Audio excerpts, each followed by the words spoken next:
Boa noite a todos, sejam todos bem-vindos mais uma vez neste sábado maravilhoso, esse dia lindo, não tão frio, sol agradável. Eu estava aqui sentado esperando começar os trabalhos e pensando no trabalhador espírita. Muitas pessoas sentem a necessidade, ou muitos querem ser um trabalhador espírita, mas para que venhamos realmente a ser um trabalhador espírita, é a mesma coisa que comer mingau. Quando o mingau está quente, nós não pegamos a colher e enfiamos lá no meio do mingau. Nós vamos pelas beiradas, aos poucos. E assim é que nós nos tornamos espíritas, assim que nós nos tornamos trabalhador. Nós começamos lendo os romances espíritas, aonde vai introduzir para nós o conhecimento da lógica das leis divinas. Vamos compreender a reencarnação, a lei de causa e efeito, através de uma narrativa maravilhosa que nós entendemos que são os romances. Daquele momento em que nós já começamos a degustar esse mingau, porque ele começa a esfriar através dos romances espíritas, nós vamos nos aprofundando então nas obras básicas de Kardec, porque nós já temos uma base de um conhecimento através das histórias. Então nós começamos a entrar no lado científico, no lado religioso e no lado filosófico do Espiritismo. Então, dessa maneira, nós já estamos chegando no núcleo do nosso mingau, do espírito, do trabalhador espírita. Aí nós passamos a frequentar a casa, a participar das palestras, a tomar passe, a fazer parte dos grupos de estudo da casa. E assim, quanto mais conhecimento nós vamos adquirindo, mais mergulhados nós estamos na doutrina e mais trabalhadores nós vamos nos sentindo. Porque surge o preparo do trabalhador.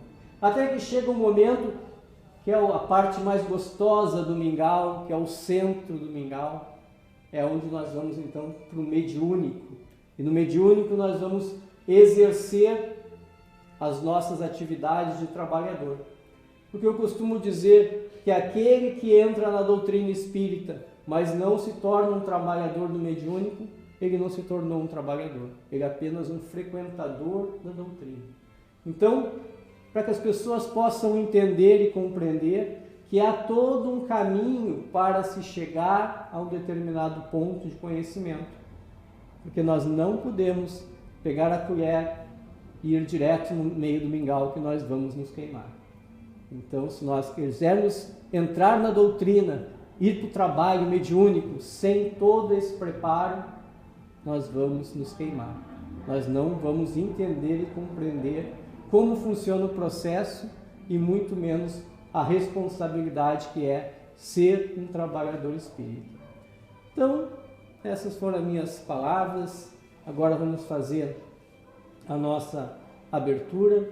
Vamos rogar a Jesus, o Mestre amado querido, que Ele derrame as suas bênçãos de luz sobre esta casa, para que hoje aqui possamos absorver, através das palavras do irmão Cristiano, o conhecimento, o entendimento, o consolo, para que possamos, Jesus, com esse intuito de nos melhorar, com esse intuito de nos fortalecer como os trabalhadores da Tua seara, rogamos as Tuas bênçãos, a permissão da irmã dessa casa e contando com o apoio dessa equipe que se encontra trabalhando conosco, nós damos por iniciado os trabalhos de palestra e passe. Que assim seja.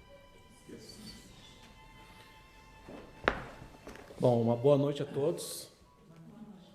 É uma satisfação novamente nós estarmos tentando passar um pouco dos ensinamentos de Jesus, dentro da compreensão de cada um e da minha principalmente. O capítulo que me cabe hoje é o capítulo 17, Sede Perfeitos. Eu vou começar lendo aqui. Amai a vossos inimigos, disse Jesus, fazei o bem aos que vos odeiam e orai pelos que vos perseguem e caluniam, Porque se somente amardes os que vos amam, que recompensa tereis disso? Não fazem assim também os publicanos?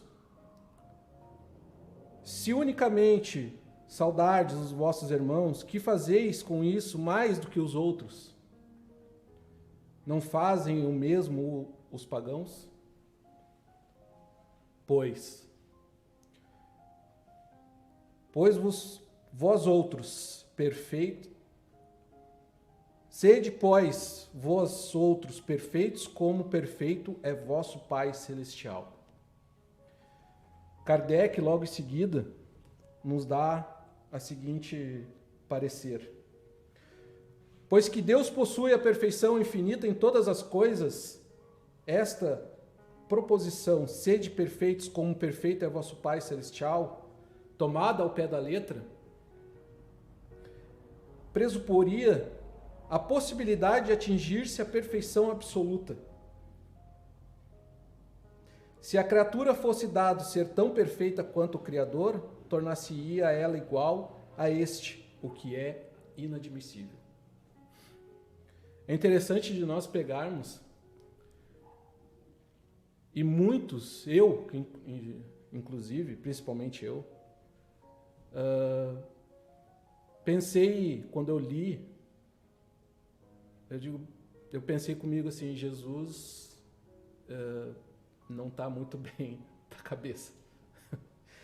Porque se ele nos dá um ser de perfeição única e nos pede que sejamos perfeitos como ele é, e Kardec nos lança esse tipo de situação, esse tipo de parecer, como nós vamos chegar a essa perfeição se nós não temos como ser perfeito como Criador?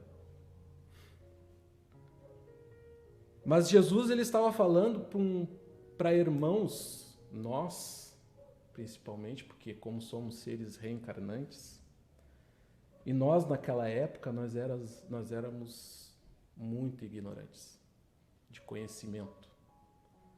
Então ele nos deu um norte, ele nos deu uma meta a ser alcançada.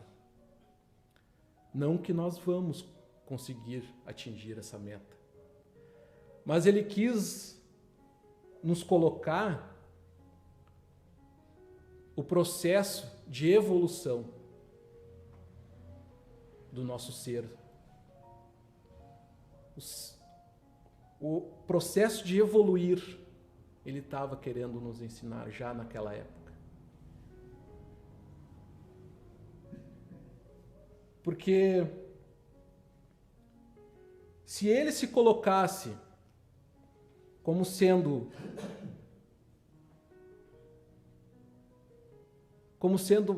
Deus,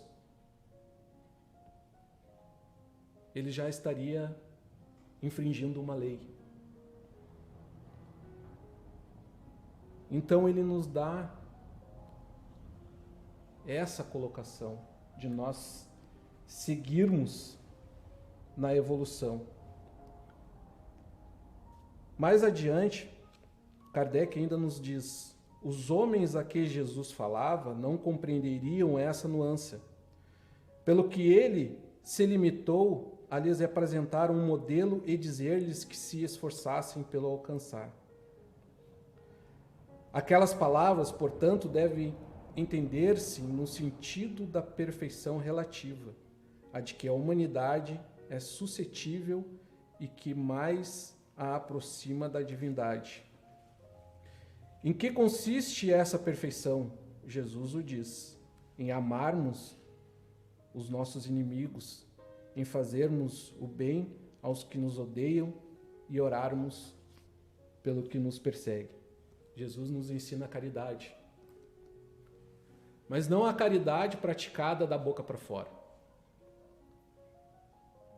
Não a caridade simplesmente de parar numa sinaleira e dar um dinheiro para aquele pedinte. Não a caridade de um abraço, mas sim a caridade de um abraço fraterno, A caridade de dar uma palavra do coração. A caridade verdadeira. A caridade que nos auxilia também.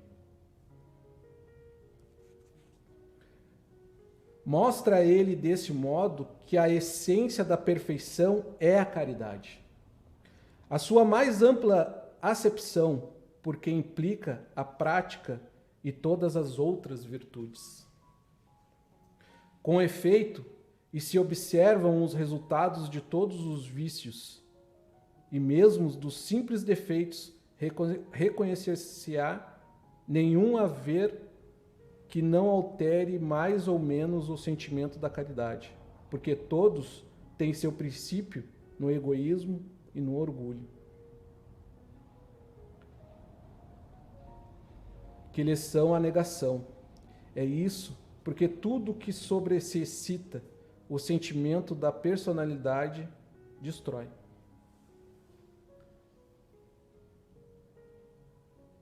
Ou, pelo menos, enfraquece os elementos da verdadeira caridade, que são a benevolência, a indulgência, a abnegação e o devotamento. Interessante que todas essas colocações que Kardec fala, nós ainda temos enraizado dentro de nós ainda. Todo esse tempo, toda essa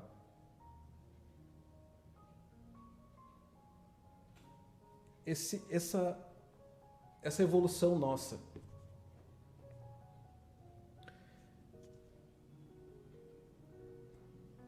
Não podendo o amor do próximo, levado até o amor dos inimigos, aliar-se a nenhum defeito contrário à caridade. Aquele amor é sempre, portanto, indício de maior ou menor superioridade moral. Donde ocorre que o grau da perfeição está na razão direta da sua extensão. Foi por isso que Jesus, depois de haver dado a seus discípulos as regras da caridade, o que tem mais sublime, lhes disse: sede perfeito, como perfeito é vosso Pai Celestial. No Livro dos Espíritos, no capítulo 1, Kardec faz uma pergunta muito interessante, duas na verdade, né? Onde diz ali, atributos à divindade. Pode o homem compreender a natureza íntima de Deus? E os Espíritos respondem, não. Falta-lhe para isso o sentimento. Ainda falta em nós sentir realmente a caridade, o amor verdadeiro. Ainda nos falta. Estamos a caminho, sim. Mas nós ainda não estamos preparados ainda. Estamos se preparando, mas ainda não estamos preparados. A outra pergunta, será dado um dia ao homem compreender o mistério da divindade? E os irmãos respondem, quando não mais tiver o espírito obscurecido pela matéria, quando pela sua perfeição se houver aproximado de Deus, ele o verá e compreenderá. Quer dizer que a perfeição de Deus nós não vamos ter. Mas nós podemos chegar à nossa perfeição. Nós podemos nos aperfeiçoar. Como o nosso irmão falou no início, na abertura, quando entramos na doutrina espírita, nós não entramos como médium direto. E mesmo quando a gente já é trabalhador de alguma casa, quando tu vai em outra casa, tu tem que passar por uma avaliação. E isso não é errado. Isso é para avaliar a que grau de perfeição ou de trabalho, de compreensão, de moral que tu te encontra. Isso é para tudo. Tu não entra numa empresa como sendo diretor-geral da empresa. Tu não entra, e mesmo quando tu chega nesse patamar, tu chegou ali porque tu te aperfeiçoou nos outros setores. É isso que Jesus nos ensina. Para nós chegarmos perto de Deus, eu não digo ser perfeito como Ele. Nós temos que praticar as leis, cumprir com as leis que Ele nos rege. É tão interessante o capítulo que ele fala do homem de bem. O verdadeiro homem de bem é o que cumpre a lei de justiça, de amor e de caridade, na sua maior pureza. Nós ainda não estamos puros. Estamos nos aperfeiçoando.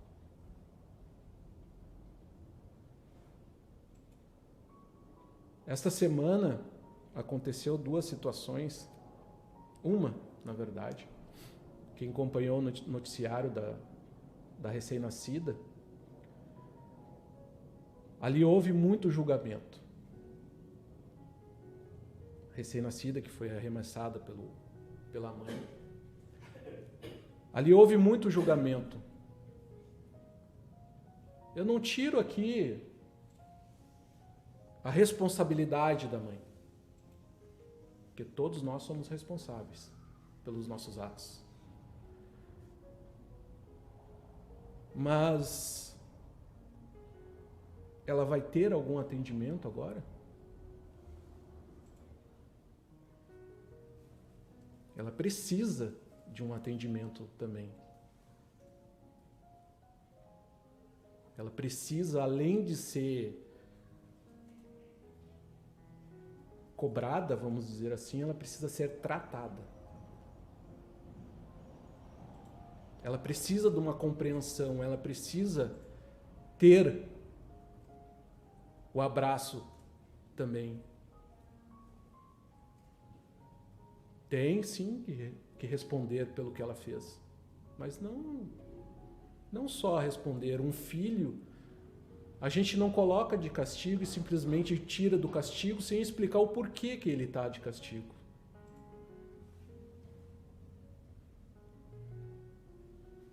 Nós temos que explicar o porquê. Nós temos que fazer entender que aquilo é errado.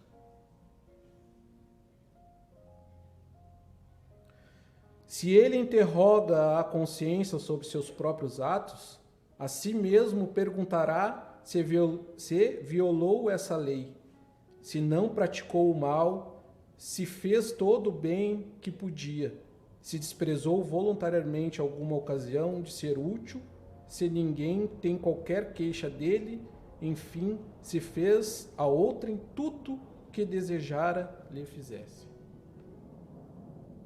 Isso é só o primeiro item do homem de bem.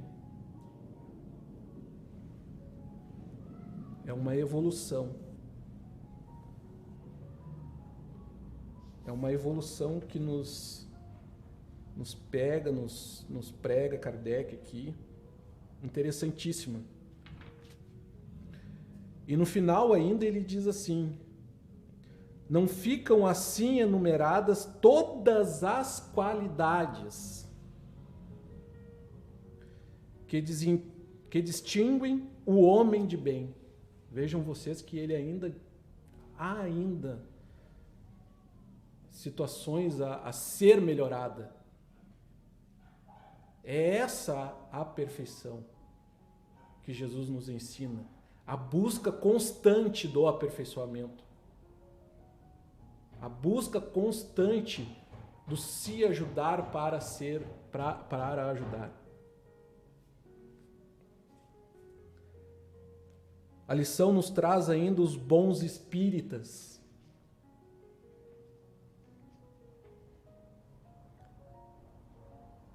Bem compreendido, mas sobretudo bem sentido. Não adianta eu vir estudar e destrinchar maravilhas e não ter um pingo de sentimento para aqueles irmãos que vêm na mesa mediúnica ou aqui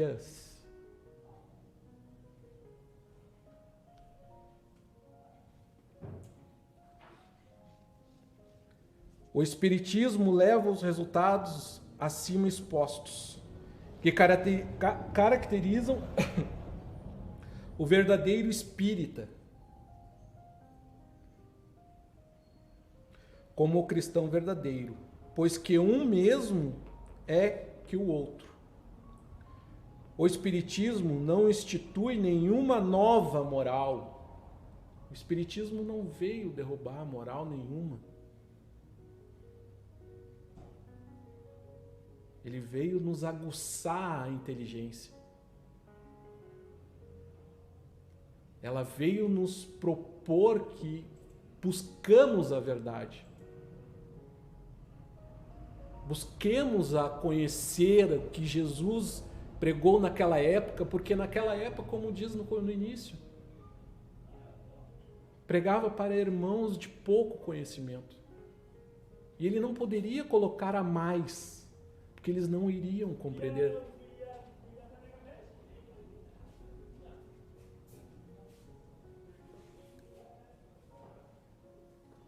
Apenas facilita os homens a inteligência e a prática da do Cristo, facultando fé inabalável e esclarecida aos que duvidam ou vacilam.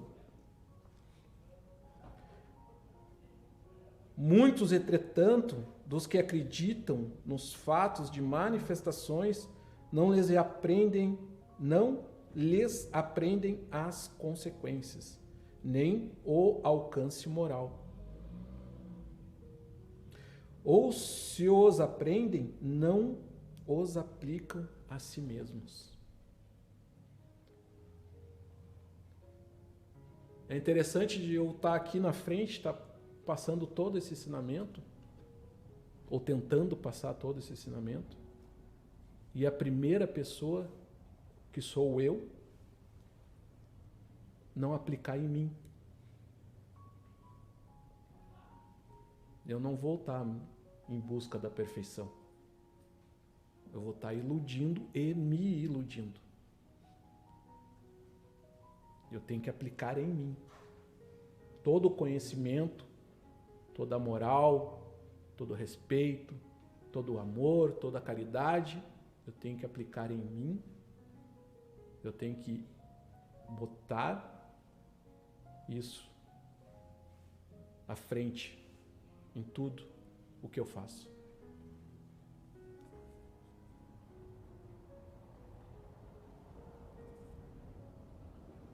A que atribuir isso?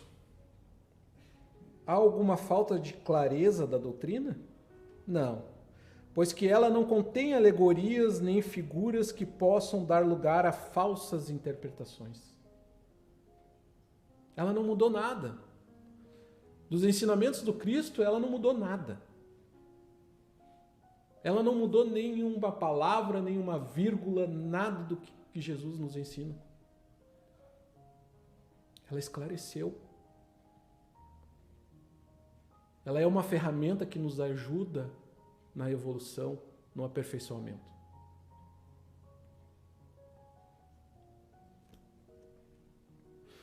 A clareza é da sua essência mesma e de onde lhe vem toda a força, porque a faz ir direto à inteligência.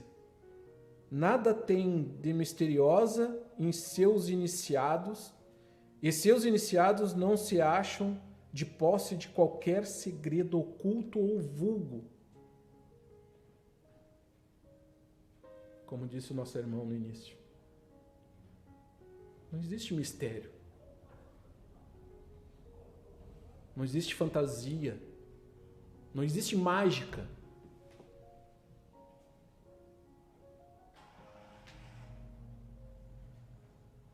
A doutrina espírita, ela não nos tira a dor.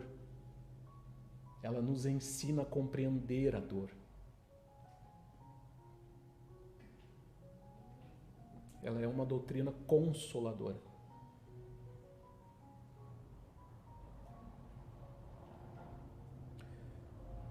Será então necessária para compreendê-la uma inteligência fora do comum?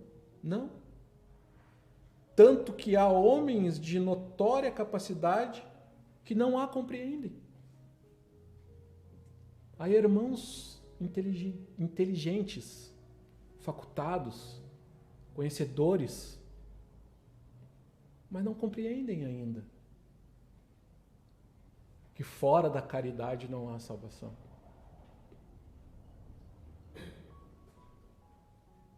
Muitos de nós aqui conhecemos.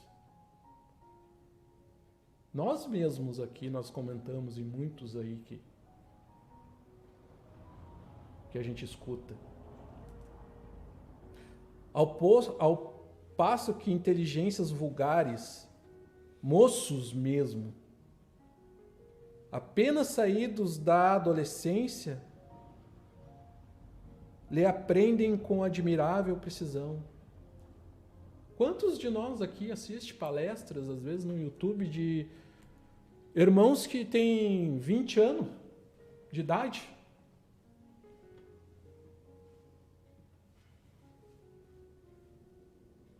Com um estudo, uma palavra que nos cativa, nos chama a atenção.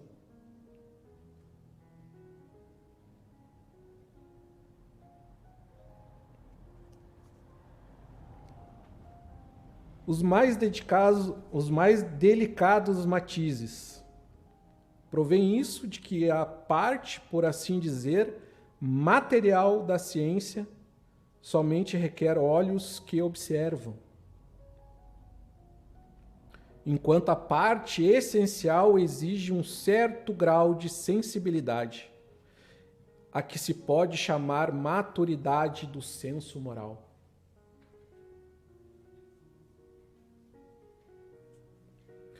Maturidade que independe da idade e do grau de instrução. Pegamos o nosso amado Chico. 5 anos ele tinha quando ele falava com a mãe dele. Divaldo.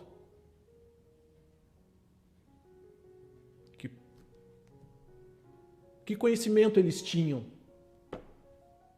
Qual é o conhecimento que eles tinham ali, nessas idades? Mas eles vinham, como seres reencarnantes que somos, numa evolução, na perfeição deles, da moral deles. Então, meus irmãos, a gente não precisamos ficar tristes, porque não chegaremos à perfeição de Deus. Não precisamos ficar tristes. Chegaremos sim dentro de cada um, da moral de cada um, à perfeição de cada um. E quando nós, porque nós chegaremos lá, tivermos realmente chegado na presença dele, nós não pararemos de evoluir. Nós não pararemos de aperfeiçoar. Nós continuaremos. É infinito. Buscar a perfeição é infinito. É isso que Jesus nos ensina. É não desistir. É não desanimar.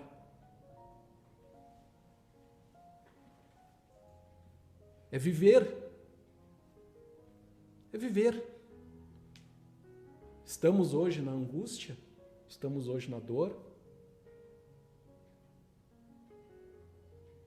mas vivemos, nos aperfeiçoamos dentro da moral, do amor, dos ensinamentos do Cristo. Obrigado. Então agora vamos para a nossa irradiação.